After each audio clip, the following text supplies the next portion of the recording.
Friends, special Friday के second lecture में आपका बहुत बहुत स्वागत है। आज हम लोग एलसीएम पर बात करेंगे। जैसा कि एलसीएम का फुल फॉर्म है लीस्ट कॉमन मल्टीपल, यानी हिंदी में बोलेंगे लघुत्तम समापवर्ती।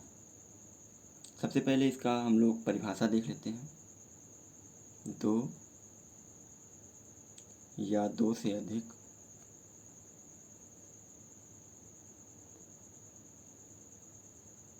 दी गई संख्या का एलसीएम वह छोटी से छोटी संख्या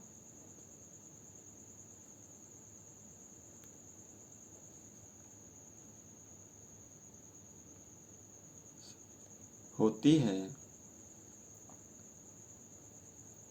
जो प्रत्येक दी गई संख्या से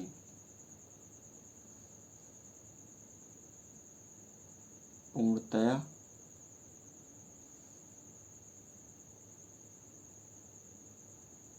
विभाजित हो जाए।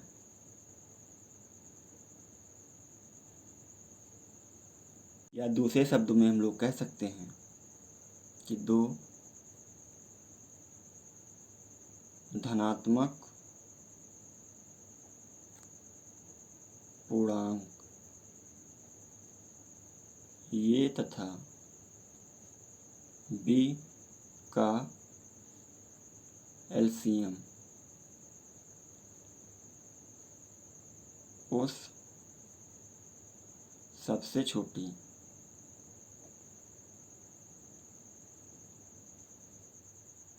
धनात्मक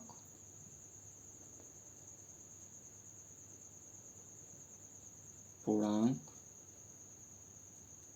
संख्या को कहते हैं।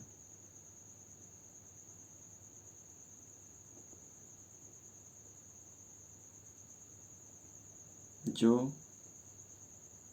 ए तथा बी दोनों से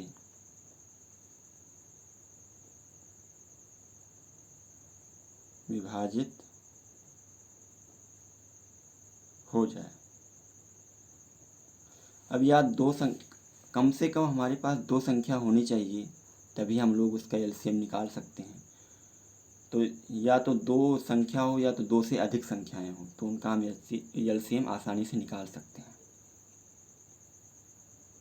लेकिन सबसे इंटरेस्टिंग चीज़ ये है कि सभी लोग इसमें ये भूल जाते हैं या इस पे ध्यान नहीं जाता कि जो ए और बी होने चाहिए वो दोनों के दोनों नॉन जीरो होने चाहिए, तभी हम लोग इसका एलसीएम निकाल सकते हैं। अब नॉन जीरो का मतलब ये है कि ए और बी दोनों के दोनों कभी भी जीरो ना हो। अगर दोनों में से कोई एक भी जीरो हो गया तो उसका एलसीएम निकालना असंभव है, यानी उसका एलसीएम एग्जिस्ट ही नहीं करेगा। दूसरे शब्दों में हम लोग ऐसा भी कह सकते हैं कि दो पूर्णांक A not equal to zero तथा B not equal to zero का एलसीएम उस सबसे छोटी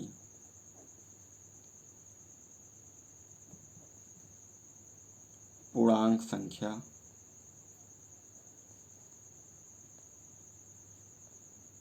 को कहते हैं। जो ए तथा बी दोनों से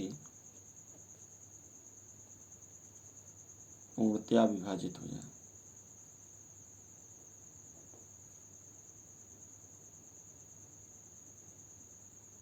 विभाजित हो जाए यानी कि हमारा जो ए और बी दोनों नंबर नॉन जीरो होने चाहिए, वो या तो निगेटिव हो या तो पॉजिटिव हो, कोई भी पूर्णांक हो, चाहे वो धनात्मक पूर्णांक हो या ऋणात्मक पूर्णांक हो, लेकिन वो कभी भी दोनों के दोनों में से कोई एक भी जीरो नहीं होना चाहिए।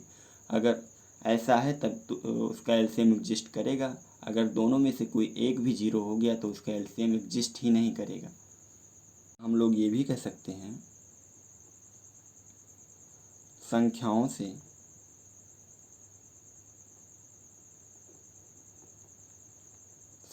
में संबद्ध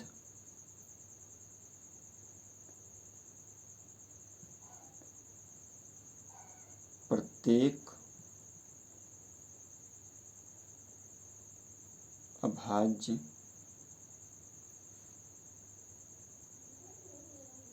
गुणनखंड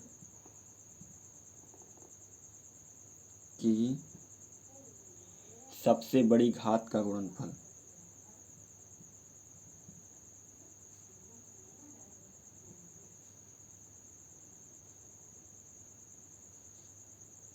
का गुणनफल।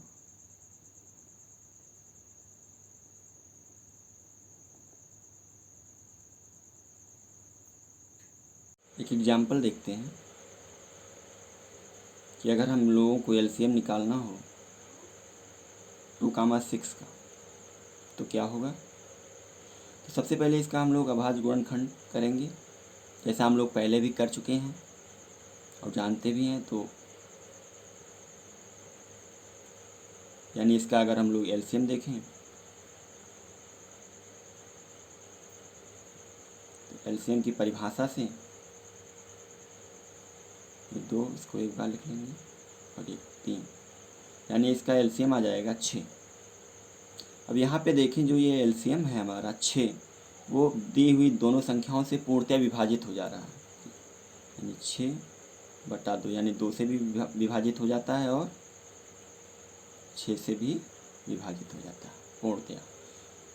तो यानी ये हमारा सबसे छोटी संख्या मिल जाएगी जो 2 और 6 से विभाजित हो जाती है। तो इसलिए 2 और 6 के बीच का एलसीएम जो होगा वो हमारा 6 होगा।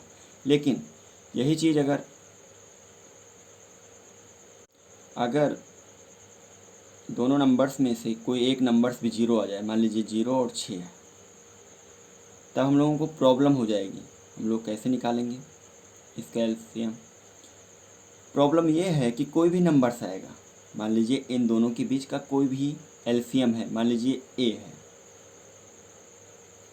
तो जो ए होगा वो दोनों के दोनों नंबर से पूर्णतः विभाजित हो जाएगा। लेकिन अगर ए को हम 0 से विभाजित करें तो ये तो एग्जिस्ट ही नहीं करता, क्योंकि ये तो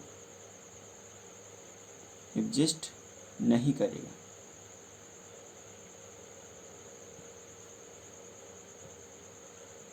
क्योंकि अगर ये ए नॉन जीरो है, अगर हम 0 से विभाजित करें तो ये तो इन्फिनिटी जा रहा है, यानी कि ये एग्जिस्ट नहीं कर रहा है। तो यहाँ पे पहला रूल हमारा फेल हो जाता है कि क्योंकि अगर ये दोनों के दोनों अगर 0 हैं, अगर एक 0 है तब तो एग्जिस्ट भी नहीं करता, और अगर दोनों के दोनों 0 हो जाएं तब भी ये एग्जिस्ट नहीं करेगा। यानी कहने का मतलब ये है कि अगर हमें एलसीएम निकालना है तो दोनों के दोनों नंबर्स नॉन जीरो होना चाहिए। अगर नॉन जीरो नहीं है तो उसका एलसीएम हम लोग नहीं निकाल पाएंगे, उसका एलसीएम एग्जिस्ट ही नहीं करेगा।